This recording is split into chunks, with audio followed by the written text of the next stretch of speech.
The AMA is a different organisation to some extent to ASMS.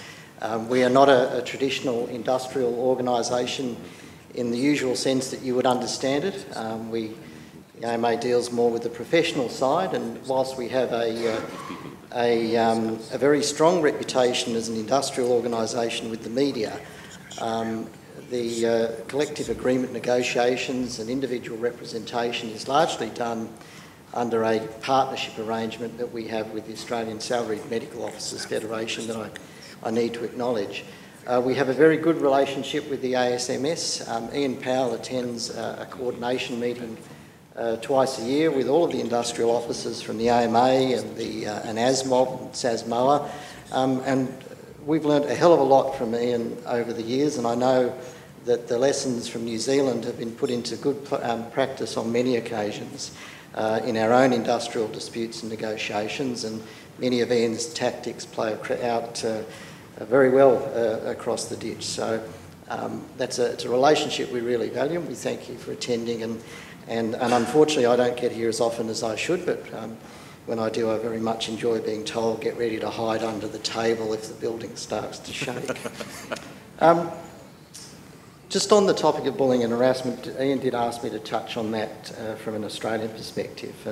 And clearly we've been reading about many of the same experiences in New Zealand that we've encountered in Australia.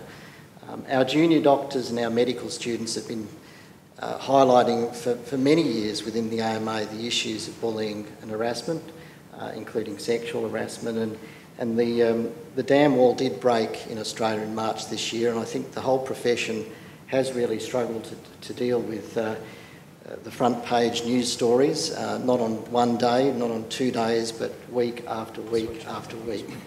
Most of the focus, as you've heard, has been on the surgical specialty, which has been difficult for our own president, who's a paediatric neurosurgeon, and who has been quite challenged, but at the same time has really stepped up to the mark to say that this type of behaviour in his profession and any other part of the medical profession is simply not acceptable.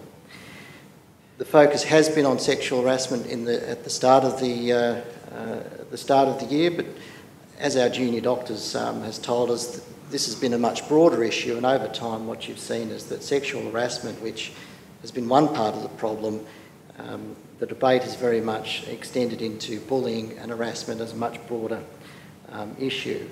To their credit, the College of Surgeons, I think, has done its level best to try and tackle the issue. It's a very conservative organisation, and for many years it was accused of, I guess, putting things trying to hide things under the carpet.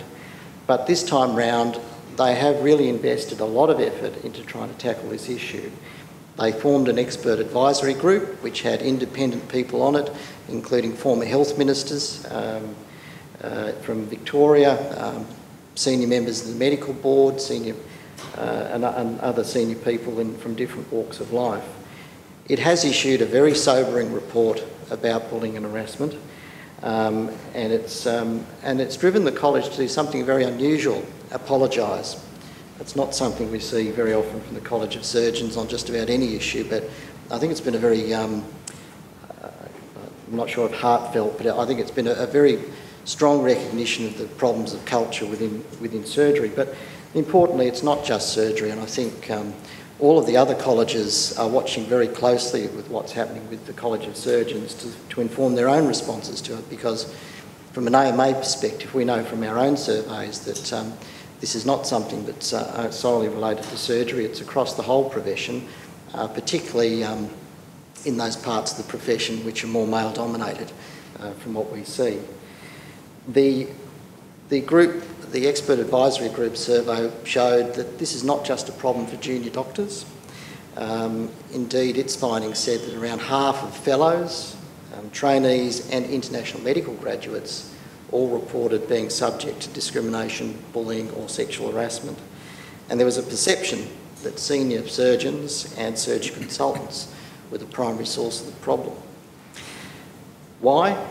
Well, according to the report, there are a number of problems that have led to where we've got to. There is a culture of fear and reprisal, and I think some of that was talked about a little earlier by Liz during her excellent talk. A lack of trust and confusion in complaint handling processes, both within colleges and also within employers. A recognition that as supervisors, you've all got very good technical skills, but often the case that you lack the supervision skills, or a perceived lack of supervision skills, or how to manage difficult situations with trainees. A lack of transparency and independent scrutiny, conflicts of interest, unhealthy work practices and unhealthy training arrangements.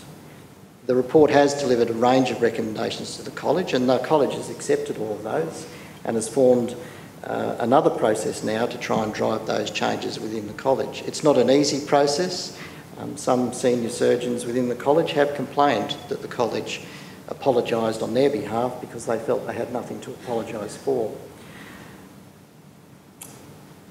The work of the group did pick up on a lot of recommendations put forward by the AMA when we put together a submission that was representative of our whole membership in terms of where we got input from. Obviously a clear need for leadership from the top. The need to improve gender equity within the college, particularly in senior roles. Making sure that there was opportunities to increase the participation of females in surgery. Education to better equip teachers to be better supervisors and to give feedback more effectively. One of the things that came across very strongly was the need for a safe place in terms of complaints handling processes, because trainees in particular just didn't trust what's there at the moment. And critically, greater cooperation with employers in addressing this situation. At the moment, there's a lot of buck passing.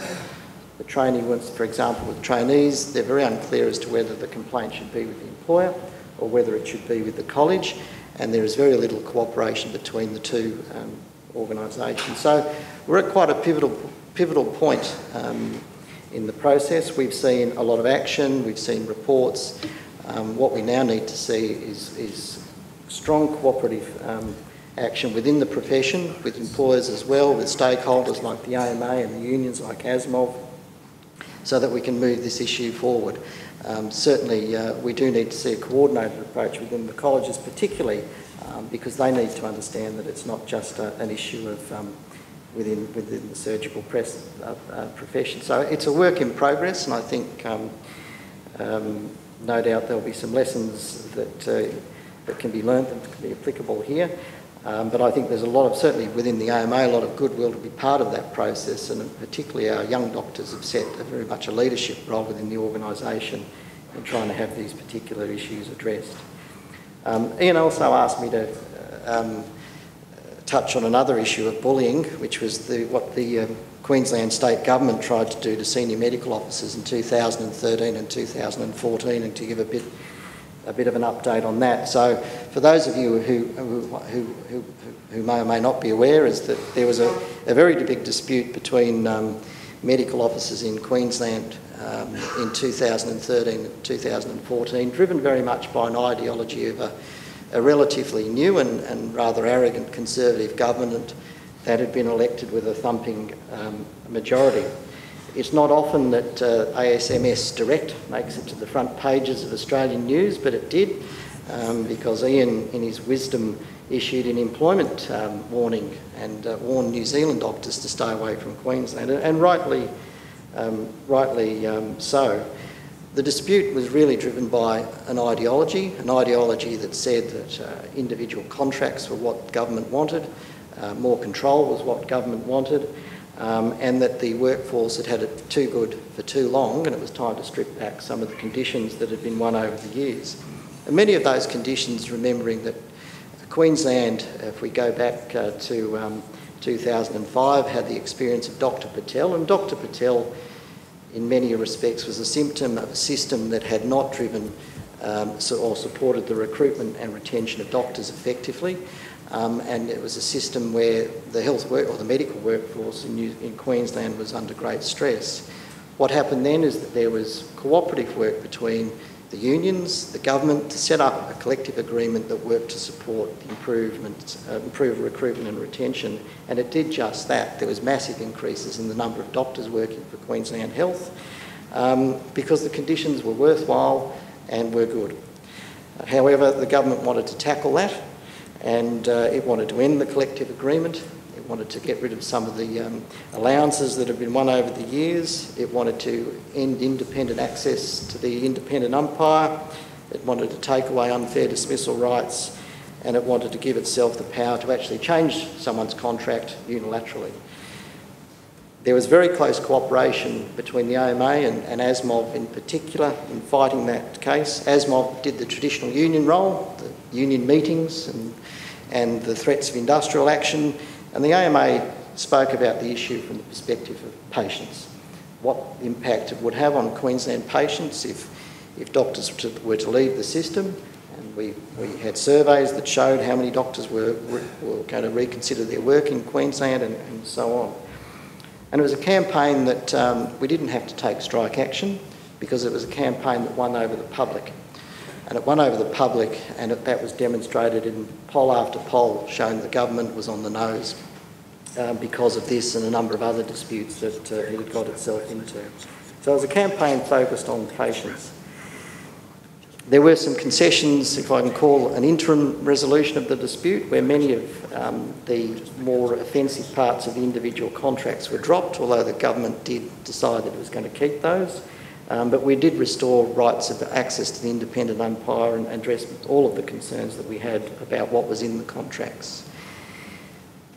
However, the Queensland government was very damaged by what happened as a result of that dispute, and that, along with a lot of other poor decisions, saw, as I said, it suffered in repeated polls, and it went to the election earlier this year, and it was thrown out. Now, it had a majority, I think, of about 60 or 70 seats at the time, and it was thrown out with probably one of the biggest swings in electoral history.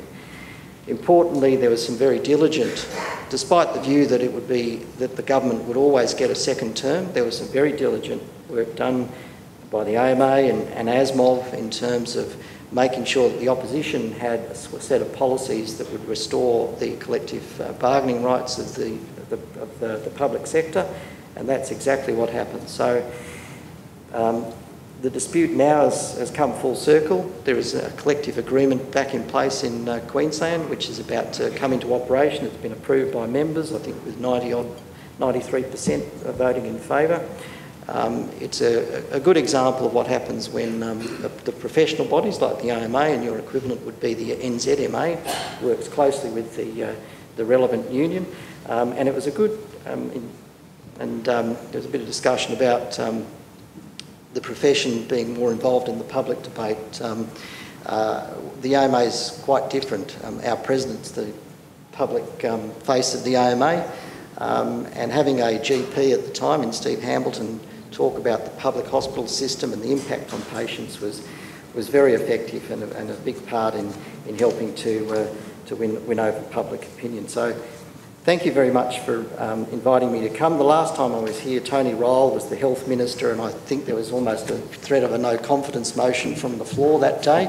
I'm looking forward to more fun and games, and I do appreciate the chance to come here. Thank you.